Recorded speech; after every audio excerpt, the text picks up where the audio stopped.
Hello मेरे प्यारे बच्चों, मुस्कुराइए क्योंकि आप सबसे खूबसूरत है। तो मैं हूं पीयूष और आपका मेंटर या फिर बोल सकते हो एजुकेटर पीयूष भैया। तो यही है मेरा फेस जो आप देख सकते हो कैमरे के सामने, ठीक है। तो आज जो है हम लोग लेक्चर कौन सा करने वाले हैं, लेक्चर 2 किसका करेंगे, सम कॉमन जेनेटिक डिजीजेस, ठीक है। और मैं आज इस टॉपिक को खत्म भी कर दूंगा, तो हम लोग कल से नेक्स्ट टॉपिक पे बढ़ेंगे, ठीक है। तो होप करते हैं आपको वीडियो पसंद आएगा। मैंने अपना फेस दिखा दिया है लिटरली, कि बहुत जन बोल रहे थे कि फेस दिखाओ, तो मैंने दिखा दिया है। तो आपने देख ही लिया। तो उसके बाद हम लोग अब डायरेक्टली बोर्ड पे स्विच करते हैं, तो मिलते हैं आपको। तो प्यारे बच्चों, अब आ चुके हैं हम लोग बोर्ड पे। जैसा मैंने आपको बोला था, आज मैंने आपको अपना फेस भी दिखा दिया। तो आज जो है हम लोग लेक्चर 2 कर रहे हैं, किस चैप्टर का, सम कॉमन जेनेटिक डिसीजेस। तो जहाँ तक मैंने बता दिया था, कहाँ तक मैंने बताया था आपको, थैलासेमिया तक मैंने बता के रखा हुआ है, ठीक है। थैलासेमिया तक बता के रखा हुआ है, तो वो अभी हम लोग को उतना टेंशन नहीं लेना है, तो वो तो डन है। अब हम लोग को किस पे बात होगा, हम लोग का हेमोफीलिया पे। हेमोफीलिया की बात करेंगे। तो आज यहाँ पे मैंने कोट भी लिख दिया, आज बात होगी हेमोफीलिया नामक बीमारी की। किस बीमारी की नाम होगी, किस बीमारी का बात होगा आज, हेमोफीलिया नामक बीमारी का। तो स्टार्ट करते हैं। तो बच्चा पार्टी अब हम लोग का क्लीन हो चुका है। तो अब मैं बताने वाला हूँ कि हेमोफीलिया का कारण क्या है होने का। तो इसमें पहले सबसे पहले चीज़ ये होता क्या है, कैसे हो जाता है, तो ये होने से होता क्या है, सबसे पहली बात तो ये आपको जानना जरूरी है। तो इसके होने से ही ना, ब्लड जो क्लॉटिंग होता है, ब्लड क्लॉटिंग वो प्रॉपर्ली क्या नहीं करता है, प्रॉपर्ली फंक्शन नहीं करता है। प्रॉपर्ली क्या होता है, फंक्शन नहीं करता है, ठीक है। यहाँ तक आपको समझ में आया,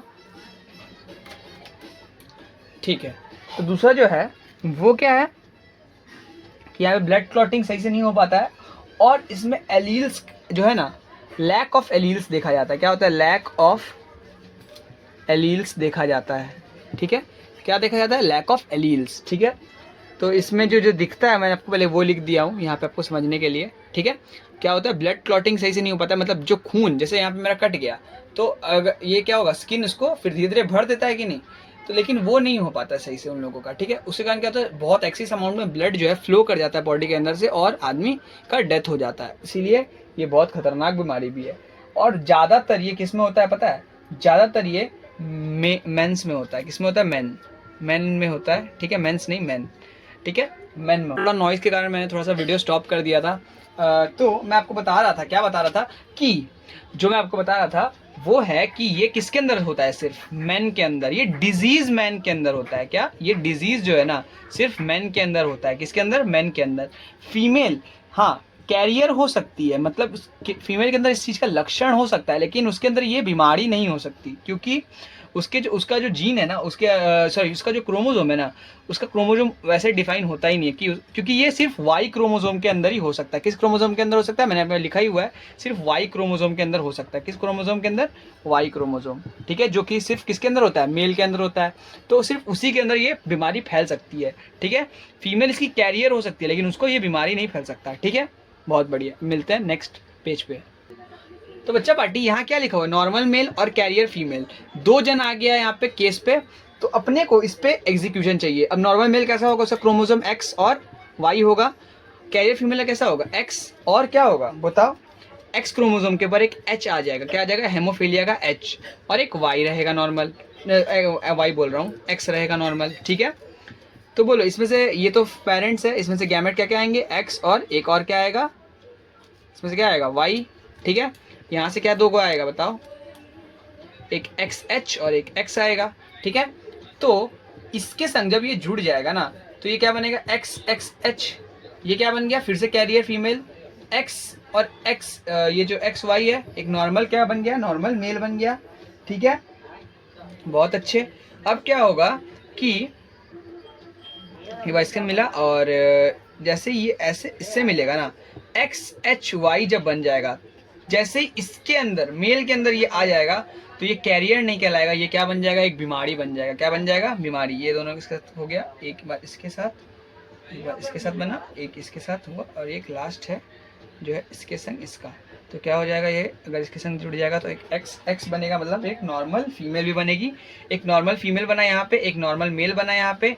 ये कैरियर क्या बनी, कैरियर फीमेल, और ये क्या बना, डिजीज वाला एक बंदा। बंदा को हमेशा डिजीज हो सकता है, लेकिन बंदी को नहीं हो सकता। तो ये दोनों जो देखो 50% चांस क्या है कि ये केस जो है नॉर्मल जाएगा, ठीक है।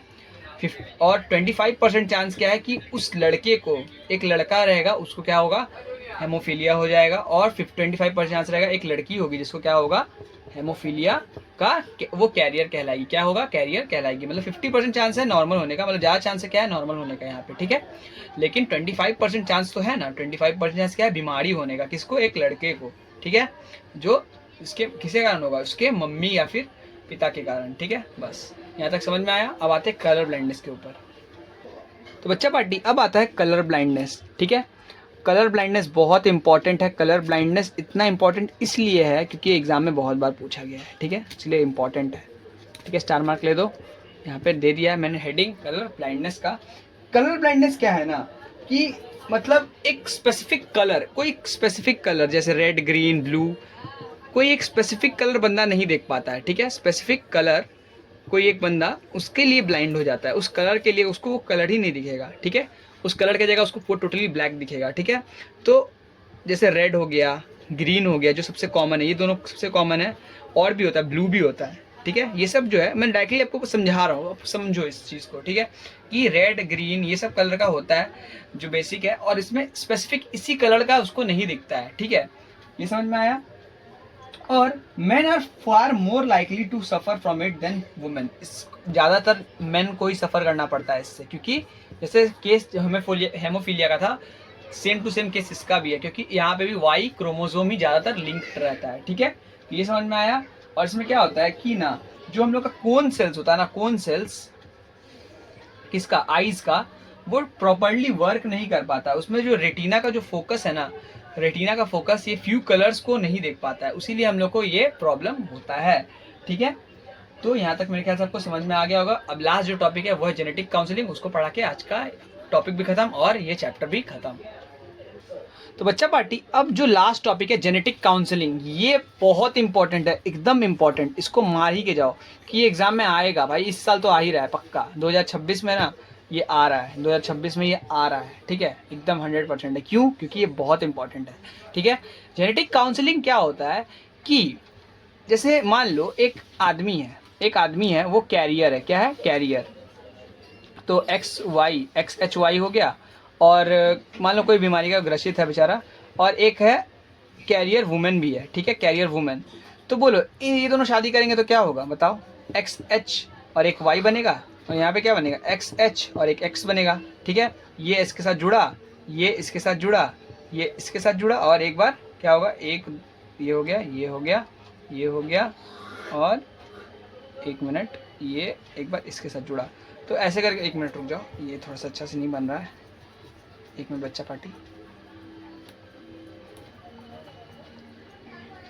ये जो है ना, ये इसके संग जुड़ा, ये इसके संग जुड़ा, ठीक है।